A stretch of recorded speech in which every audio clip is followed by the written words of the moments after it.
tu sais, là, t'es dans une ligne de courbe. C'est pas une courbe, normalement. Ah, OK. Mais bon. Je sais que ça a l'air de des bonnes affaires, mais c'est focal. C'est focal, OK. Mais de toute façon, c'est juste qu'il y a rien de planté entre.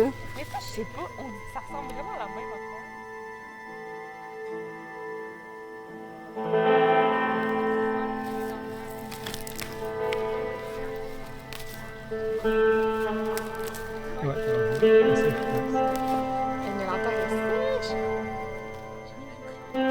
Tu sais, pendant 2 ans, les greniers, essentiellement, ça a été un réseau de distribution d'invendus. Parce que, dans le fond, ça a commencé un peu avec les campements pour la Palestine à McGill. On a commencé à faire des démarches auprès de fermes bio en Montérégie. Puis on a eu la chance, dès le départ, d'avoir une réponse positive et d'avoir des gens sur ces fermes-là qui nous attendaient avec leurs extras pas vendus au marché, que nous, ensuite, on distribuait dans des mobilisations. Je pense pour les fermiers et fermières qu'on croisait, c'était comme une façon pour eux-mêmes de rester connectés aux luttes sociales. Puis c'est ça. Puis essentiellement, les greniers, au début, c'était beaucoup de faire de la voiture, finalement. Puis là, on est rendu...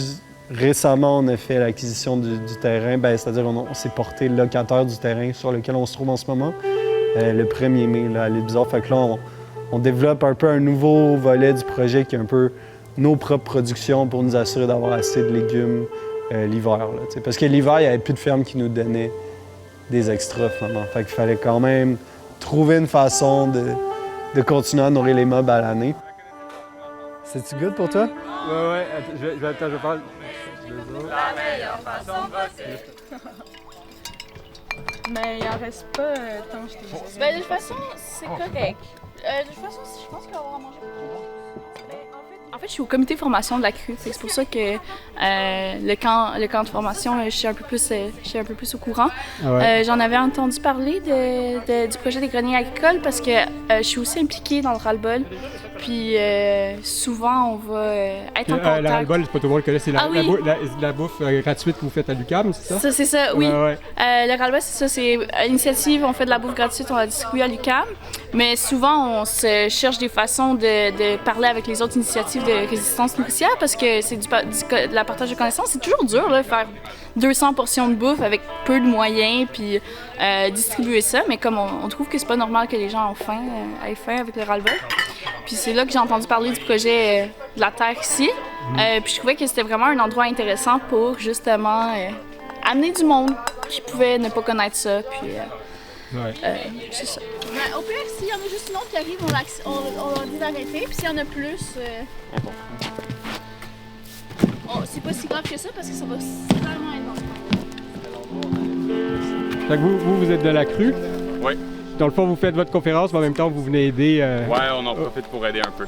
Ah ouais? Exact. C'est bien. Puis je pense aussi qu'il y a l'opportunité d'aider avec un groupe qui aide après aussi en retour avec tout ce qui est production alimentaire. Je pense que ça fait une grosse différence.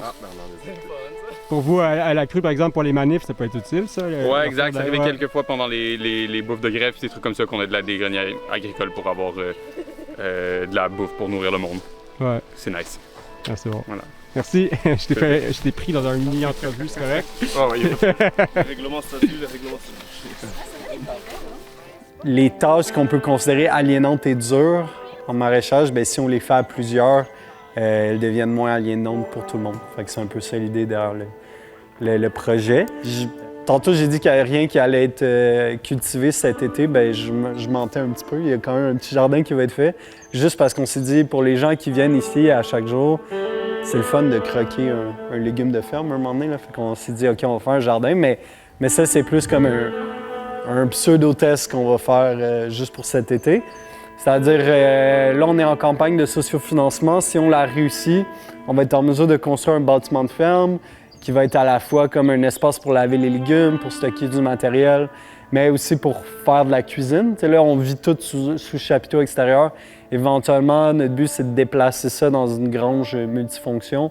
Devant moi, dans cet espace vert-là, on peut penser qu'il y aura une petite serre pour faire les semis, ces choses-là. Ensuite, si on continue, on se déplace sur la terre. L'autre partie, après ça, qui commence quand c'est plus vert, c'est une zone de biodiversité. Fait qu'on a planté des plantes indigènes.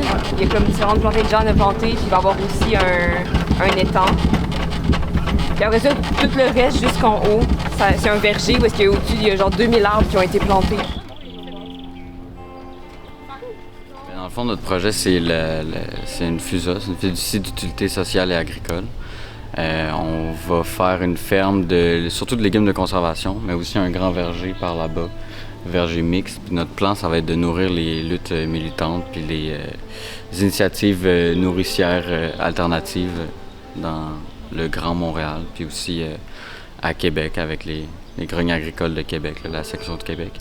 Mais ouais, la mission des greniers agricoles, c'est ça, c'est de nourrir les luttes puis de pérenniser les actions, les grèves, les blocages, les manifestations, la désobéissance, puis de soutenir aussi les personnes dans les enjeux juridiques, là. On a nourri pendant tout le procès des accusés de Valero qui avaient bloqué le pipeline. On a nourri le procès pendant 2 semaines. Ouais.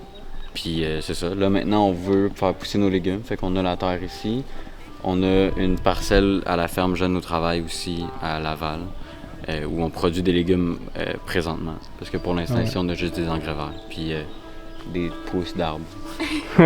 Mais d'ici 5 à 10 ans, on va avoir une belle ferme ici, productive et ouverte à tous. Je pense que j'ajouterais sur ça, je pense que à la terre, à l'île Bizarre aussi, c'est aussi un grand apprentissage de juste comme être ici en soi pour comme l'apprendre de vivre en communauté, vivre ensemble et juste développer tout plein de skills que en habitant en ville, on développerait pas du tout là. C'est juste apprendre à construire des choses, apprendre comment la terre fonctionne, de vivre en autogestion. T'sais, moi ici, c'est l'objectif, c'est que ce soit une ferme militante, autogérée.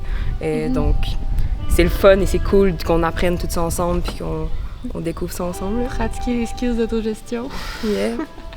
Mais tiers-lieu aussi, je pense que ça faisait partie, surtout ici à Montréal, comme c'est accessible avec le REM et tout ça.